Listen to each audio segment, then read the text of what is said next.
lane, push him out, and then get ready to have the lifestealer siege the high ground. Problem is, lifesteal with an Aegis isn't always a lifesteal with 2 lives. If he gets pulled really deep into the Radiant base by the Batrider, things can get kind of troublesome. And there is 2 Force Staffs. Misery has one as well, so Moon can use his own as well as Misery's to pull the lifestealer in deep, and that forces an Ad Venom fight that isn't really to their liking. If you're fighting under the tier 4s, things can get very, very messy.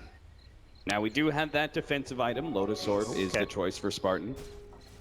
They have an Aegis. Really, they have everything they need, I think, on Ad Venom to try and finish out this game. Yeah, you put the lifesteal on there, he rages with a Lotus Orb, hits for 4 or 5 seconds, backs off. You can just rinse, repeat this, and it's a very safe way to siege, but question is, do you find the initiation opportunities? Can Skylark find a jump, or can Moon find a jump? Who's going to get the better initiation first? Digital Chaos on the verge of losing their very first game here at the Boston Major, attempting to hold high ground against a very stacked Ad Venom with a 20,000 plus net worth lead and almost 20,000 experience.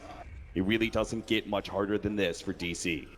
Yeah, their back is against the wall for sure, and it's just finding that way to put together their team fight, guarantee that Morphling can burst here. He's got buyback for this fight as well, which is going to be important if he wants to fully commit in first.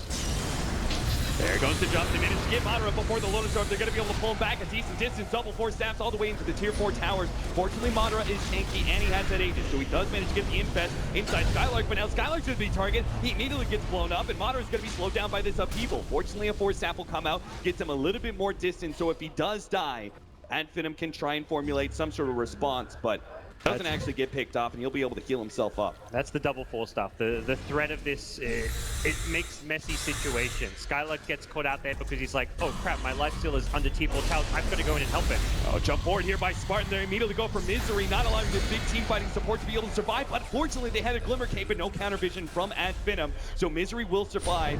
So key, as that combination of decay and even the heal from Soul Rip could be vital for DC in this next team fight. The next buyback looked a bit unnecessary and rushed there, but they really tried to push the issue while the Batrider lasted on cooldown. That's the one big threat to the lifesteal. They've still got 15 seconds, but one of the shorter cooldown ultimates, and all right, Lotus Orb and a Rage. They very quickly take down this melee Rax. Now, Madara may be gone on as he backs himself away. The Rage now gone, and the upheaval is slowing him down. Luz come forward, but a Force Staff save once again from Ad Venom.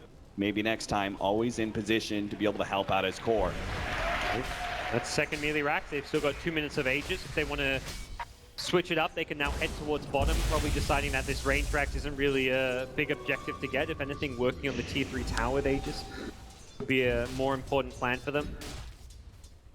It's kind of like we'll take a free TP in the jungle, but yeah, it's Venom who are going to continue to set this tempo, basically saying to DC, what's your move? What are you going to do to stop us from just taking apart your base, one building at a time?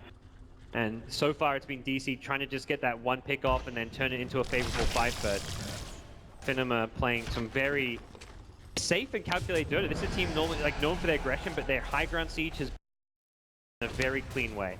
Tier 3 gonna fall fast. Again, DC kind of have to wait out until both the Rage and the Lotus Orb but the damage is already done. Misery once again becomes a target, and there is the appropriate response from DC. Now they're right comes forward, but this time around the Lotus Orb does manage to catch Moonmeander, holding himself in place, and Madara just ripped them apart at the lasso phase.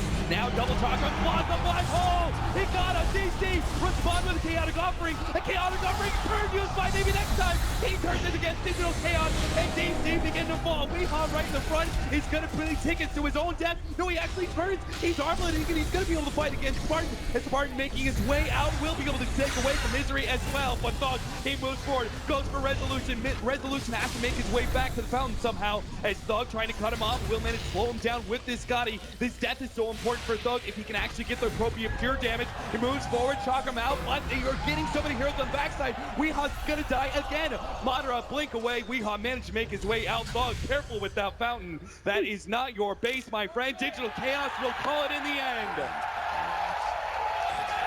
Ad Venom. When does it stop? I don't know. I don't know. When does this Greek Lightning team stop? They have already broken Digital Chaos's constant lossless streak through this whole entire Boston